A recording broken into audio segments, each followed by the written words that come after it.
ह्या 3 पिल्यांची आई कुठं गायब झाली की माहीत नाही. कुत्र्यानं फाडलं किंवा कुठं बाहेर कोणं नेऊन टाकलं. आज 3 पिल्ले होते बघा. हे छोटे छोटे. आज 3 दिवसापासून मी असं श्रीनं दूध पाजायले त्यांना. कारण याला निप्पल जरी आणलं तरी पण निप्पलचं तोंड मोठं असल्यामुळं तोंडामध्ये काय जाऊ शकत नाही. मग आता श्रीनं दूध पाजणं चालू आहे बघा या पिल्ल्याला. 3 दिवस झाले बघा. याची आई कुठे गेली की माहीत नाही. आणि खूप शोध घेतला पण काही भेटली नाही. त्याच्यामुळं आता हे 3 दिवस झाले बघा. हे 15 दिवसाची पिले आहेत, नाही 12-1 दिवसाचे असतील. आता 3-4 दिवस झाले बघा. यांचे डोळे खुलले तर 10 किंवा 12 दिवसाचे आहेत बघा पिल्ले हे. आता यांना असंच दूध पाजूनच मोठं करणं आहे बघा. काय करावं आता, विलाज नाही. आता जर असं पिता येत नाही पण आता काय करावं, त्यांच्या पोटामध्ये कसं तरी घालणं आहे बघा.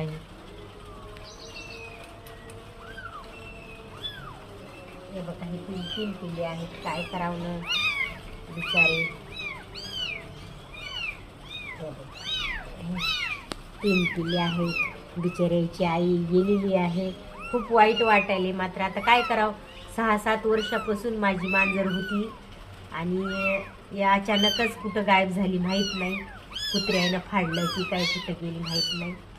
खूप वाईट वाटते ना. लहान लहान बच्चू येतं, त्यांना आणखीन दूधसुद्धा प्यायचं कळलं. सिरींजनं ह्यानं तरी पण पोट भरायले बघा असे त्यांचे. मी काय करू आता. 2 बोके आणि 1 मांजर आहे.